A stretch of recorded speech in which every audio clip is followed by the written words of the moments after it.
Hello students, मैं आशुतोष आप सभी का अचीवर्स एकेडमी के यूट्यूब चैनल पर स्वागत करता हूं। सो गाइस, जैसा कि आप सभी जानते हैं कि हम एक सीरीज़ स्टार्ट कर चुके थे। इस सीरीज़ का नाम है आखिरी प्रहार।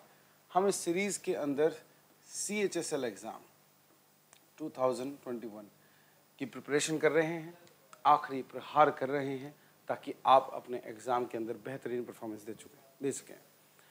सो गाइज, आज है सैटरडे और कल से यानी 23rd से मंडे से 23rd से या 24 से, I am not that sure, आपके एग्ज़ाम्स CHSL के स्टार्ट होने जा रहे हैं और इन एग्ज़ाम्स के अंदर आप अच्छे से परफॉर्म कर सकें, इसलिए मैं आशुतोष आप सभी के लिए सीरीज़ लेके आया। आई होप आपको ये सीरीज़ पसंद आई होगी और इस सीरीज़ के आज 7th पेपर पे आज हम आ गए हैं। तो देखते हैं, समझते हैं किस तरह के क्वेश्चंस आपके CGL के एग्ज़ाम में आ चुके हैं और वैसा ही पैटर्न आपको देखने को मिल सकता है CHSL के एग्ज़ाम में। तो इंग्लिश के लिए जो आपके क्वेश्चंस हैं वो हम स्टार्ट करने जा रहे हैं। जोश बनाइएगा, देखिएगा और कोशिश कीजिएगा कि आप भी इस अप्रोच को वैसे ही मास्टर करें जैसे एक टॉपर करता है। चलिए देखते हैं आगे। फर्स्ट क्वेश्चन है स्टोन्स थ्रू और उसे पूछा गया है उसके बारे में कि एक ये ईडियम का मीनिंग बताइए। देखिए, जनरली ये एट अ स्टोन्स थ्रू के फॉर्म में आपको दिखता है, जिसका मतलब होता है कि बहुत ज़्यादा बड़ा डिस्टेंस ना होना, छोटा डिस्टेंस होना। स्टोन्स थ्रो जितना बड़ा डिस्टेंस कि मान लीजिए कोई चीज़ है, वो एक उसके बारे में ऐसा आप कह सकते हैं, it is at a stone's throw, मतलब ये इतनी ही पास है। अच्छा, ये जनरली जब आप यूज़ करते हैं तो ये कम दूरी की चीज़ों के लिए यूज़ करते हैं और कम दूरी के लिए हमारा आंसर जो है वो क्लियरली हो जाएगा 3, राइट। चलिए, और वैसे कम दूरी का मतलब एग्जैक्टली ऐसा नहीं कि जितना दूर पत्थर जाता है। हम कई बार, जैसे आप मान लीजिए कि एक अपने शहर के एक इलाके से दूसरे इलाके में जाए तो उसको भी अपन एट अ स्टोन्स थ्रो के सेंस में यूज़ कर सकते हैं। नेक्स्ट जो आपका क्वेश्चन है उसमें कहा गया है कि आपको उस पार्ट को बताना है जिस पार्ट में एरर है, राइट। तो ये क्वेश्चन है आपका यहाँ से यहाँ तक। तो क्वेश्चन है, the question is quite too simple for me to answer. आप देखेंगे कि यहाँ पे सिंपल नाम का जो एडजेक्टिव है उसके लिए 2 एडवर्ब्स आए हैं, एक है क्वाइट और एक है टू। देखिए, 2 एडवर्ब्स आने में कोई प्रॉब्लम ऐसे नहीं होती, लेकिन 2 एक जैसे आप जो हैं एडवर्ब्स नहीं देख सकते। देखिए, क्वाइट वर्ड का तो मीनिंग ही होता है ऑलमोस्ट कंप्लीटली। इसका मीनिंग होता है ऑलमोस्ट कंप्लीटली। अब क्योंकि इसका मीनिंग ही होता है ऑलमोस्ट कंप्लीटली, तो आप बताएं इसमें टू जो शब्द है क्या उसके साथ में आ सकता है? भाई, टू का अर्थ क्या होता है यहाँ पे कि बहुत ज़्यादा। देखिए, टू का यहाँ पे सिंपल के साथ जो मीनिंग है वो क्या है? वेरी जैसा मीनिंग है। टू का यहाँ पे जो मीनिंग है वो वेरी जैसा है, या आप चाहें तो इसको क्लियरली हिंदी में बहुत करके भी लिख सकते हैं। तो बहुत ऑलमोस्ट कंप्लीटली सिंपल किसी चीज़ को कैसे बोला जा सकता है? नहीं बोला जा सकता। इसलिए इन 2 में से कोई एक जो है वो एडवर्ब हमें हटाना होगा। आप क्वाइट को हटाएं, आप टू को हटाएं, ये आपके ऊपर है। क्वेश्चन का आंसर हो जाएगा टू, राइट। चलिए बढ़ते हैं आगे। देखिए, क्वाइट एक अलग मीनिंग देता है, तो मे भी हम उसे रखना प्रेफर करेंगे यहाँ पे। देखते हैं नेक्स्ट क्वेश्चन। इसमें आपको डायरेक्ट इनडायरेक्ट का क्वेश्चन है, वही आपका नरेशन का। डायरेक्ट स्पीच आपको जो है इसके अंदर बतानी है, इनडायरेक्ट दिया हुआ है यहाँ, दैट सेड दैट ही लिखा है, यानी इनडायरेक्ट है, तो डायरेक्ट अपन को बतानी होगी। देखिए, सेड है, ये तो चीज़ कभी चेंज होती नहीं है, तो ये ऑप्शन आपका सीधे सीधे डिलीट हो गया। उसके बाद में आपने देखा कि यहाँ मनन के लिए ही लिखा है, यानी हो सकता है कि यहाँ पे आई हो या फिर ही भी हो सकता है, सब में आई दिया हुआ है। ऑलराइट। अच्छा, यहाँ पे आप देखेंगे कि एक जो ऑप्शन है उसमें हैव से स्टार्ट कर रहा है। अगर हैव से स्टार्ट कर रहा है तो ये एक इंटरोगेटिव सेंटेंस होगा। इंटरोगेटिव सेंटेंसेस में दैट नहीं, यहाँ पे इफ या फिर वेदर आता है या कोई WH वर्ड आता है, which is not the case hair. यहाँ पे दैट लिखा है, जो असर्टिव सेंटेंसेस में आप देखते हैं, राइट। उसके बाद में फिर से बता दूं कि असर्टिव सेंटेंसेस में आप देखते हैं कंजंक्शन कौन सा? दैट। इंटरोगेटिव सेंटेंसेस में आप देखते हैं कंजंक्शन कौन सा? इफ या वेदर। फर्दर आप देखेंगे यहाँ पे आई हैव दोनों में लिखा हुआ है, जो कि सही तरीके से चल रहा है। दोनों में सेम। एक सिंपल सा डिफरेंस कि यहाँ दैट डे है, यहाँ टुडे है। अब देखिए, अगर आप इस सेंटेंस को देखेंगे, वैसे दैट डे का दैट डे ही चेंज होगा। ये इसमें ऐसा कुछ गलत नहीं है कि दैट डे को दैट डे में आप चेंज नहीं कर सकते। क्वेश्चन का आंसर नो डाउट यही है, लेकिन ये एक्चुअली जो सेंटेंस है ये ग्रामेटिकली इनकरेक्ट हो गया। अगर आप दैट डे बोल रहे हैं तो फिर आप यहाँ हैव नहीं बोलेंगे, आप यहाँ पे क्या बोलेंगे, हैड बोलेंगे। अगर यहाँ हैड लिखा होता तो इस क्वेश्चन का आंसर जो है वो थोड़ा सा चेंज हो जाता है, फिर हैड करके बनाना पड़ता। बट येस ऑफ कोर्स हमें अपने क्वेश्चन के आंसर से मतलब है, ज़्यादा टाइम ना वेस्ट करते हुए बढ़ते हैं हम आगे। अगला क्वेश्चन आपका असेंट। असेंट वर्ड के लिए आपको बताना है कि सबसे एप्रोप्रिएट एंटोनिम क्या है। ठीक है जी, असेंट का अर्थ होता है ये चढ़ाव, तो इसके लिए इसका उल्टा जो होता है इसके ही जैसा दिखने वाला वर्ड होता है और वो है डिसेंट, ये इसका मीनिंग हो जाएगा। प्रेजेंट वर्ड का मीनिंग आप जानते हैं, उसका अर्थ होता है या तो वर्तमान कह दीजिए या फिर गिफ्ट कह दीजिए। रिसेंट जो अर्थ है वर्ड होता है इसका अर्थ एंगर होता है, गुस्सा।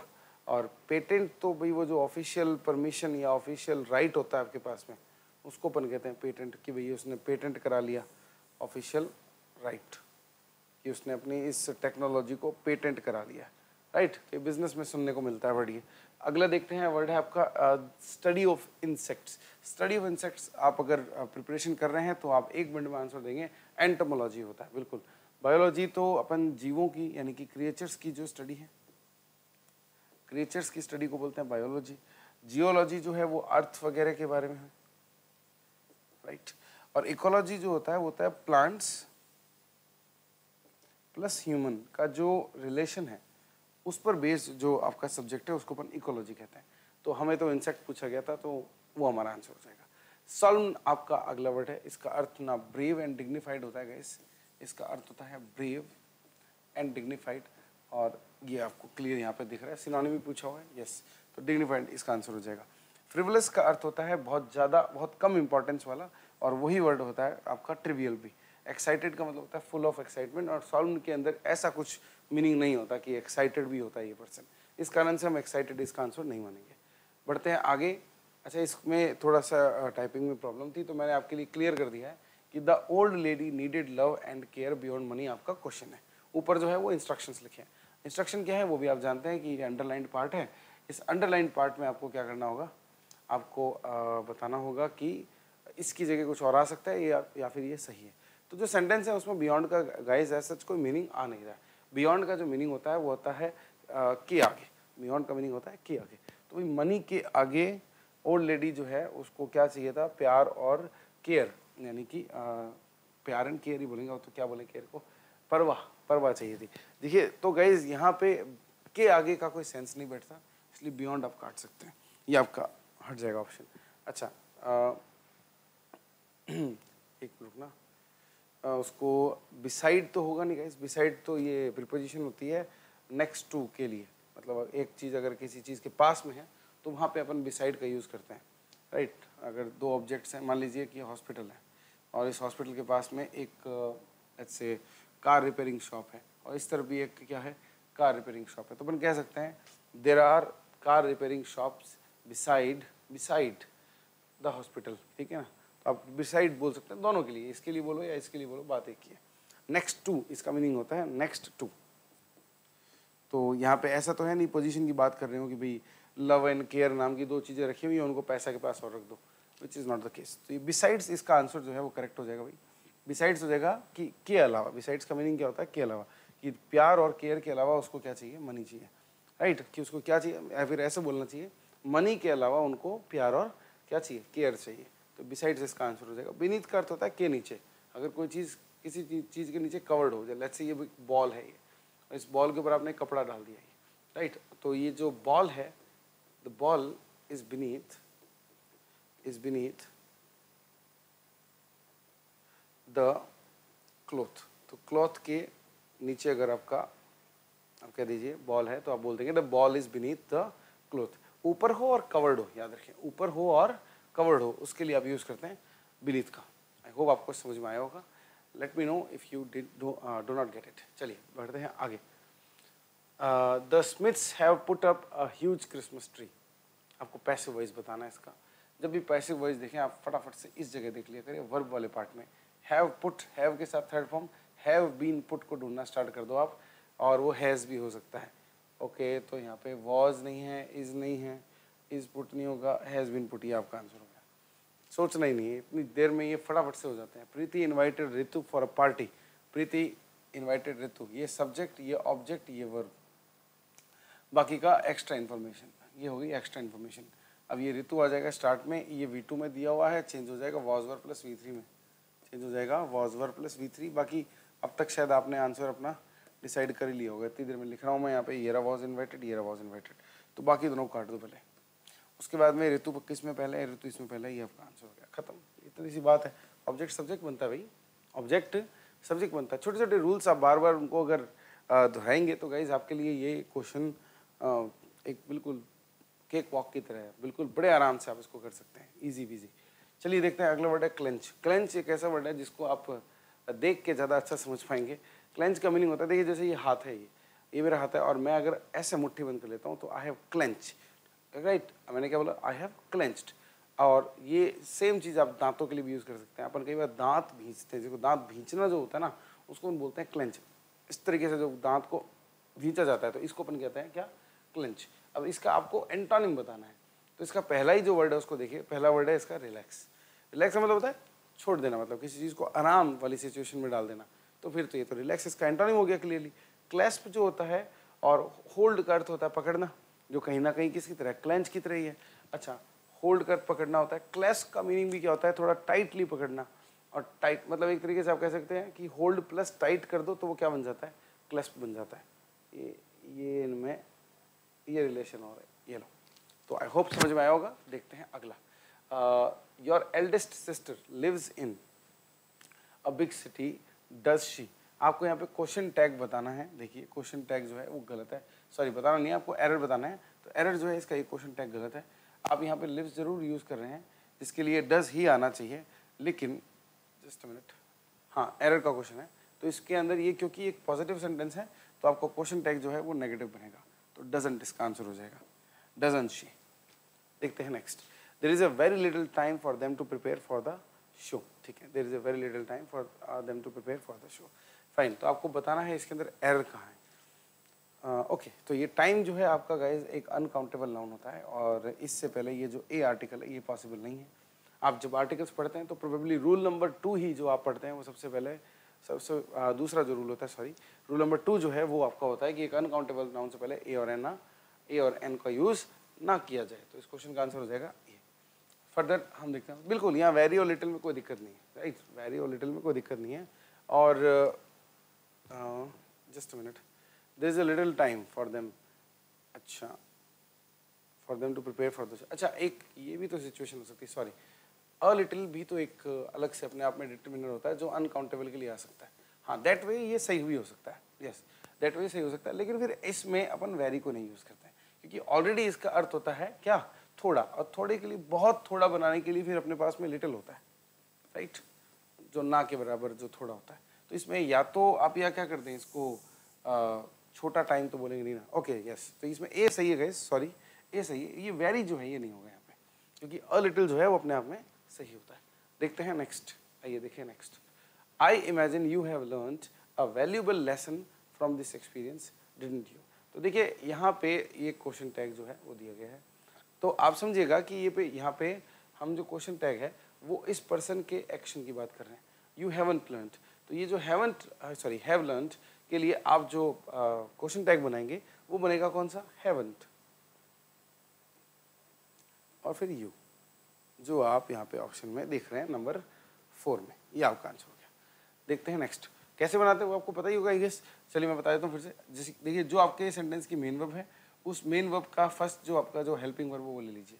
उसको लेने के बाद में आप अपना यू जो है वो उसको तो लिखना है ही, लेकिन जो हेल्पिंग वर्ब है उसको अगर वो पॉजिटिव है तो नेगेटिव बना दीजिए, नेगेटिव है तो वो पॉजिटिव बना दीजिए। चलिए देखते हैं नेक्स्ट क्वेश्चन। नेक्स्ट क्वेश्चन है आपका एक पैराजम्बल, और पैराजम्बल में आपको बताना है क्या होगा आंसर। तो it is a park quite different, ठीक है, किसी पार्क को बोला जा रहा है वो क्वाइट डिफरेंट है। वन डिफरेंस, एक डिफरेंस की बात हो रही है, मतलब ये फर्स्ट बिल्कुल नहीं हो सकता, और अनदर डिफरेंस की बात हो रही है, ये भी आपका जो है फर्स्ट बिल्कुल नहीं हो सकता। ए हो सकता है, उसको देख लेते हैं। डी तो अपना फिर लग ही रहा है।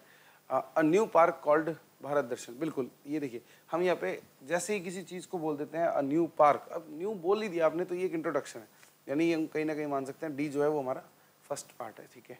उसके बाद में हम दो में से किसी एक ऑप्शन के साथ बढ़ सकते हैं। डी के बाद में बी, वन डिफरेंस, देखिए डिफरेंस सीधे आ जाना लग रहा है कि ऐसा नहीं होना चाहिए, तो अपन एक बार ए के साथ ट्राई करते हैं। It is a park quite different, yes ये लग रहा है, it is a park quite different from any other we have seen, ये बाकी दूसरे पार्क से क्या है, अलग है। उसके बाद अगर आप ध्यान से देखें तो ये 1 मिनट में खत्म हो रहा है क्वेश्चन गाइस। पहले आप 1 डिफरेंस बोलेंगे फिर ये अनदर बोल पाएंगे, तो 3 हो गया ये, फिर हो गया 4। देखिए लाइटनिंग फास्ट स्पीड से कर सकते हैं आप, आपको बस थोड़ी बहुत प्रैक्टिस होनी चाहिए। देखिए इतनी ये चीज़ बहुत ही नॉर्मल सी है कि आपको 1 ये पूरा पढ़ना ही नहीं है। जब आपने एक बार बोल दिया 1 डिफरेंस, उसके बाद आप उसके बाद ही तो बोलोगे अनदर डिफरेंस, तो it has to come after it. जो सी है उसको बी के बाद ही आना पड़ेगा, इस कारण से इसमें ज़्यादा टाइम नहीं लगाना था। That is what your answer is. चलिए तो क्वेश्चन का आंसर क्या हो जाएगा, DABC, DABC ये दिख रहा है, ये खत्म हो गया आपका आंसर। चलिए देखते हैं next question. Harish's voice dash in the empty rooms of their new houses। तो भाई हरीश की जो वॉइस है वो एम्प्टी रूम्स में क्या हो रही है, ऑफ कोर्स वो वहाँ पे एको करेगी, तो एको तो हमारे पास ऑप्शन में है नहीं। रिवर्ट का अर्थ ना रिप्लाई होता है, रिवर्ट का अर्थ क्या होता है, रिप्लाई, तो रिप्लाई नहीं करती भाई, ठीक है। उसके बाद में रिसाउंड जरूर है इसका हो सकता है, बिल्कुल रिसाउंड जो होता है उसका मीनिंग यही होता है, एको करना। रिलैप्स जो है उसका भी यहाँ पे कोई मीनिंग नहीं बैठता।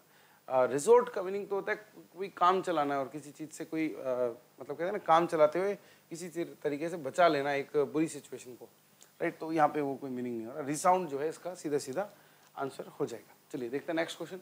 नेक्स्ट क्वेश्चन आपको इनकरेक्टली स्पेल्ड वर्ड बताना है। तो जो फर्स्ट वर्ड है वो लिखा है आयल। आयल जो होता है वो आप देख लेंगे कि ट्रेन में या बस में, देखिए इस तरीके से जब सीट्स होती हैं तो ये वाला जो स्पेस होता है, ये वाला स्पेस, इसको आयल कहा जाता है, ठीक है। और एक और बात कि ट्रेन में, बस में या प्लेन में आप जब देखते हैं कि इस तरफ मान लीजिए और सीट्स हैं, ठीक है, और मान लीजिए इधर गैप नहीं है यहाँ पे, तो इस वाली सीट को, इन वाली सीट्स को अपन क्या बोलते हैं, आयल सीट्स भी बोलते हैं। ये भी आप बात आपको पता होनी चाहिए प्लेन में वगैरह में। और कोई भी आयल सीट पसंद नहीं करता, सबको खिड़की वाली चाहिए, ठीक है। चलते देखते हैं अगला। अल्टार जो होता है वो एक बड़ी टेबल होती है जो चर्च में लगाई जाती है, जिसपे मतलब जो भी वर्शिपिंग वगैरह करनी है वो जो रिचुअल्स है वो परफॉर्म किए जाते हैं। एटिक जो शब्द है, अच्छा एटिक ही इसके अंदर आपका रॉन्ग है गाइस, उसके अंदर ये के नहीं आता है, तो इसमें ATTIC हो जाएगा आपका इसका आंसर। इसका मीनिंग होता है भाई जब आप सीढ़ी चढ़ते हैं अपने घर के अंदर, मान लीजिए आप चढ़े ऐसे, सीढ़ी ऐसे यूं करके ऐसे ऊपर गए मान लो, ठीक है, ऐसे। अब जो ये रूम आता है बड़ा सा, ठीक है ना, ऊपर चढ़ने के बाद में उस रूम को अपन एटिक बोलते हैं, ठीक है ना। आप अपने सभी अपने घर का जो अपने घर के को इमेजिन कीजिए और देखिए कि जब आप सीढ़ी चढ़ के ऊपर जाते हैं तो एक छोटा सा रूम जो होता है उसको अपन क्या बोलते हैं, एटिक बोलते हैं, याद रखें, उसमें के नहीं आता। अडॉर्न जो है इसका अर्थ मीनिंग डेकोरेट होता है, तो बहुत नॉर्मल सा वर्ड है, इसका मीनिंग होता है डेकोरेट करना, और सही स्पेलिंग लिखी हुई है बिल्कुल इसकी। अगला वर्ड दिखते हैं अपन, ड्राइंग्स और स्क्रिबल्ड, ड्राइंग्स और राइटिंग स्क्रिबल्ड ऑन वॉल्स। स्क्रिबल्ड मतलब लिख दी गई हो अगर राइटिंग्स या ड्राइंग्स वॉल्स पे। देखिए वॉल्स अगर वर्ड आप इसमें आ जाता है ना लिखने में, ड्रॉ करने में, तो वो वर्ड होता है सीधे ग्राफिटी, और पब्लिक प्लेसेस भी क्लियरली इसने बता ही रखा है, तो ग्राफिटी इसका मीनिंग हो जाएगा। देखिए पोस्टर्स आप जानते हैं मेरे हिसाब से क्या होता है, अपने मूवी के पोस्टर्स देखे ही होंगे। होर्डिंग्स होती हैं जिनके ऊपर अपन एडवर्टाइजमेंट वगैरह लगाते हैं, बड़े बड़े होर्डिंग्स होते हैं, आपने देखा होंगे, जिन पे कुछ एडवर्टाइजमेंट लगा दिया जाता है, ऐसे सड़क के किनारे से आजकल इस बड़ी बड़ी शेप के अंदर आपको दिखते हैं। अगर बीकानेर में घूमेंगे तो आपको achievers academy, Winsome education word, ये आपको जरूर सुनने को नहीं सर देखने को मिल जाएगा। फर्दर हम आगे बढ़ते हैं तो स्केचेस जो वर्ड है आपका, स्केचेस वर्ड का मीनिंग होता है जिसके अंदर भी आप बहुत ज़्यादा एफर्ट नहीं डालते हैं और बस स्केच करते हैं, यानी कि पेंसिल से एक्चुअली वर्ड निकल के आया था कि पेंसिल से जो आप ड्रॉ करते हैं उसको स्केच कहा जाता है, ठीक है, जिसमें बहुत ज़्यादा कलर्स वगैरह यूज़ ना किया जाए, उसको अपन स्केचेस कहते हैं। और यहाँ पे वॉल्स वगैरह की बात हो रही तो हम सीधे सीधे ग्राफिटी पे चले जाएंगे। नेक्स्ट क्वेश्चन जो है आपका वो देखते हैं, वो है dark horse. Dark horse guys एक इडियम है, बहुत पॉपुलर इडियम है। इसका मतलब होता है ऐसा विनर जिसको आप एक्सपेक्ट नहीं कर रहे हैं, तो आंसर हो जाएगा 3, N unexpected winner. I hope समझ में आया होगा। देखते हैं अगला वर्ड है आपका लैक्यूना। लैक्यूना के आपको सिनोनिम बताना है भाई, सिनोनिम, ठीक है, आपको बताना है लैक्यूना के। लैक्यूना का अर्थ होता है कमी, है ना। तो आइए देखते हैं अपैथी क्या होता है। देखिए अपैथी होता है जब आप में इंटरेस्ट ना हो किसी चीज़ को लेके, नॉट इंटरेस्टेड, उसको अपन बोल देंगे अपन क्या, अपैथी। इस गुण को आपके क्या बोलेंगे, अपैथी। मिसफॉर्च्यून जो होता है आप कह सकते हैं नो लक या lack of luck, sorry lack of luck, luck नहीं है यानी कि भाग्य साथ ना दे, तो उसको अपन बोलते हैं मिसफॉर्च्यून। लैंगोर, लैंगोर जो वर्ड है बड़ा ही कमाल का वर्ड है। इसका मीनिंग होता है देखिए उसको तो याद भी मैं ऐसे ही करता हूँ कि लंगूर जो होता है वो लेजी, ठीक है ना, लेजी हो और नो वर्क मतलब काम ना हो उसके पास, ठीक है। लेकिन ये जो चीज़ है ये प्लेजेंट हो, ऐसी सिचुएशन जिसमें एक पर्सन जो है वो एंजॉय कर रहा है अपने लेजीनेस को और काम ना होने को, उसको अपन लंगूर कहते हैं। मैं इसको लंगूर से याद कर लेता हूँ कि लंगूर जो होते हैं वो काम वाम नहीं करते, लेजी होते हैं और प्लेजेंट अपनी लाइफ जीते हैं, तो लंगूर इसके लिए हो जाएगा। बट इनमें से कोई भी वर्ड जो है इससे मैच नहीं खाता। इससे जो मैच खाने वाला वर्ड है वो है हाइटस। हाइटस इसको पढ़ते हैं गाइस, इसका मीनिंग होता है एक पॉज, इसका मीनिंग होता है एक पॉज, ठीक है ना। अब पॉज जो होता है उसका अर्थ होता है काम का रुकना, तो ये कहीं ना कहीं कमी से कनेक्ट हो रहा है। अदरवाइज अच्छा क्वेश्चन था, ये किसी से कनेक्ट प्रॉपरली तो नहीं हो रहा है, बट इसका आंसर अगर चुनना पड़ेगा एक, तो वो क्या होगा आपका हाइटस, ठीक है ना। चलिए तो देखते हैं नेक्स्ट वर्ड अपना। नेक्स्ट वर्ड है if he wants farther information. Of course यहाँ फार्दर नहीं होगा भाई, फार का अर्थ होता है दूर, राइट, जिसकी कंपैरेटिव डिग्री होती है फार्दर, राइट। यहाँ पे आपको जो वर्ड यूज करना है वो यूज करना है फर्दर, कि आपको और इंफॉर्मेशन चाहिए क्या, और ज्यादा इंफॉर्मेशन चाहिए क्या, देखिए आगे की इंफॉर्मेशन चाहिए क्या। देखिए वर्ड होता है फर्थ, फर्थ जो होता है उसका अर्थ होता है आगे, और फर्दर जो है इसका अर्थ क्या हो जाएगा, ज्यादा आगे या और आगे। जैसे ये दूर और दूर या ज्यादा दूर के लिए यूज होता है, वैसे ये आगे और ये ज्यादा आगे के लिए और आगे के लिए यूज होता है। तो फर्दर इसका आंसर हो जाएगा, ना कि आपका फार्दर। तो आई होप समझ में आया होगा आपको ये। देखते हैं नेक्स्ट। अब आपका यहाँ पे क्लोज टेस्ट स्टार्ट हो रहा है, मैं थोड़ा सा साइड में हो जाता हूँ, आप देखिएगा ढंग से। If you thought that yoga was all about bending and twisting your body in odd shapes, अगर आप ऐसा सोचते हैं कि योगा जो है वो बस अपनी बॉडी को ट्विस्ट करना या बेंड करना, बेंड करने का तो होता है झुकाना, बेंड करना और मतलब तोड़ना मरोड़ना, और ट्विस्ट करना मतलब उसको घुमाना ही है, और किन में, ऑड शेप्स में, अलग अजीब अजीब सी शेप्स के अंदर, मतलब कि शेप को क्या बोलेंगे अभी यार, इट्स टाइम टू रीथिंक, ये टाइम हो गया है कि आप वापस से सोचें, ठीक है। Yoga is a dash more, yoga जो है वो क्या है, मोर देखें, much more, few more, all more, many more. Of course आप तो इसको पढ़ते के साथ बता सकते हैं कि इसका आंसर क्या होगा, मच मोर। देखिए फ्यू मोर तो कुछ काउंटेबल चीज़ों के लिए होता है, योगा यहाँ पे एक चीज़ है, इसके लिए आप यहाँ पे क्या लिखेंगे, जरूर मच मोर लिखेंगे। मैनी और ऑल भी काउंटेबल चीज़ों के लिए आता है। इन वेरी सिंपल वर्ड्स, मैं यहाँ हूँ, आप ध्यान दीजिएगा, मैं यहाँ हूँ। In very simple words, giving care, बहुत सिंपल शब्दों में गिविंग केयर मतलब केयर देना, यानी कि परवाह करना, ठीक है। गिविंग केयर देना, डैश योर बॉडी, देखते हैं क्या आ जाएगा इसके अंदर, giving care to your body. Of course your body यहाँ पे रिसीवर है, केयर का रिसीवर है, इसलिए रिसीवर के लिए जो प्रीपोजिशन आती है वो होती है आपकी टू। उसके बाद में अच्छा बॉडी, उसके अलावा और भी है, mind, breath is yoga. Yoga क्या है, बहुत सिंपल शब्दों में कि अपने माइंड, बॉडी और ब्रेथ को केयर देना, ठीक है भाई।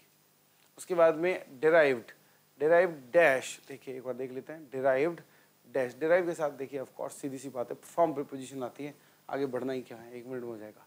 Derived from the Sanskrit word use, ये किससे डिराइव्ड है भाई, युज नाम के शब्द से, विच मीन्स, जिसका मतलब होता है टू यूनाइट और इंटीग्रेट। यूनाइट का अर्थ होता है साथ लाना, इंटीग्रेट का अर्थ होता है इकट्ठा होना, ठीक है। तो जिसका मीनिंग क्या हुआ, युज का मीनिंग क्या होता है कि साथ आना और इकट्ठा होना। योगा इज डैश, देख लेते हैं डैश में क्या क्या आ सकता है। Yoga is the 5000 year old Indian body of knowledge, या 5000 ईयर, ये तो नहीं होना, yoga is a 5000 year old Indian body of knowledge, या फिर एन तो देखो होने से रहा है, यहाँ पे 5 लिखा है, तो ये 1 और एन को तो आप काट दो, तो इनमें से द और ए होना चाहिए इसमें से, और इसमें होगा, देखिए द नहीं होगा, क्योंकि द का मतलब हो जाएगा कि एक ही चीज़ है ये नॉलेज की जो 5000 ईयर ओल्ड है, राइट, और ऐसा की जो कि हमें नहीं है, तो अपन कहेंगे yoga is a 5000 year old Indian body of knowledge. चलिए तो देखते हैं इस क्वेश्चन का आंसर आगे क्या है। 24 के बाद में 25, yoga is all about harmonising the body. Yoga जो है वो किस बारे में है, वो है हार्मोनाइजिंग, मतलब शांत करने में अपनी बॉडी को, क्या करना है, योगा जो है वो किस बारे में, योगा क्या है, अपनी बॉडी को शांत करना across the mind and breath, या with the mind and breath. मेरे हिसाब से इसमें विद हो जाना चाहिए, ऑप्शन देख लेते हैं। ऑन द माइंड तो होगा नहीं और एट द माइंड भी नहीं होगा, ये पोजीशन वाले हैं, इनका कोई मतलब नहीं है। यहाँ पे आ जाएगा with the mind and breath. आगे भी पढ़ लेते हैं। थ्रू मीन्स ऑफ, किसके द्वारा, किन किन तरीकों से, मीन्स का अर्थ यहाँ पे जो है वो तरीके हैं, ध्यान रखना। कौन से तरीके? ऑफ वेरियस ब्रीदिंग एक्सरसाइजेस, बहुत सारी तरीके। वेरियस का मतलब क्या होता है? बहुत सारी तरीके। ब्रीदिंग का अर्थ क्या हो जाएगा? सांस लेने वाली एक्सरसाइजेस। सांस लेने वाली जो एक्सरसाइजेस है, आपने देखा होगा ऐसे कपाल भारती करते हैं, जो पेट पूरा अंदर कर लेते हैं, करके बहुत जोर से तेजी से करते हैं, तो उसको ब्रीदिंग एक्सरसाइज होती है, राइट। और क्या है? योगा पोजेस, जिनको अपन आसन भी कहते हैं, एंड मेडिटेशन, जिसका अर्थ आप सभी लोग जानते हैं। चलिए, तो ये थे भाई आपके कुछ 25 मोर क्वेश्चंस। आई होप आपको ये समझ में आए होंगे। तो स्टूडेंट्स, आप बहुत बढ़िया तरीके से प्रिपरेशन करें, आगे बढ़ें। और गाइज, मैं एक ही बात कहूँगा, very best of luck to all of you. हम इस सीरीज़ को अब यहाँ पे एंड करने जा रहे हैं और इस के बाद हम ऑफ कोर्स आपके लिए नई सीरीज़ जो है वो लेके जरूर आएंगे, ताकि आप अपनी इंग्लिश की प्रिपरेशन के अंदर कहीं कभी ना आने दें। अच्छा, लास्ट बात जो मैं आप सभी से कहना चाहता हूँ कि गाइज, आप सभी ने बहुत मेहनत की है, आप बढ़िया तरीके से प्रिपरेशन करें। आपका आखिरी वार ऐसा होना चाहिए जो आपको सिलेक्शन दिला दे। मैं चाहूँगा कि आप सभी अपने उन दिनों को याद करें जहां आप कुछ नहीं थे। आज आप काफ़ी कुछ हैं, आपके पास नॉलेज है, आप बेहतरीन तरीके से आगे बढ़ें। आपके सभी टीचर्स आप सभी के साथ हैं, आपके ठीक पीछे खड़े हैं। बेहतरीन तरीके से आगे बढ़ें और बेहतरीन अटैम्प्ट देके आएँ, और मैं चाहूँगा कि आप सभी का सिलेक्शन भी हो। मिलते हैं हम आप सभी के एग्ज़ाम्स के बाद, और बहुत जल्दी ही इसका एग्ज़ाम एनालिसिस भी आएगा। Bye bye guys, thank you so much. This was Ashutosh Kumar signing of.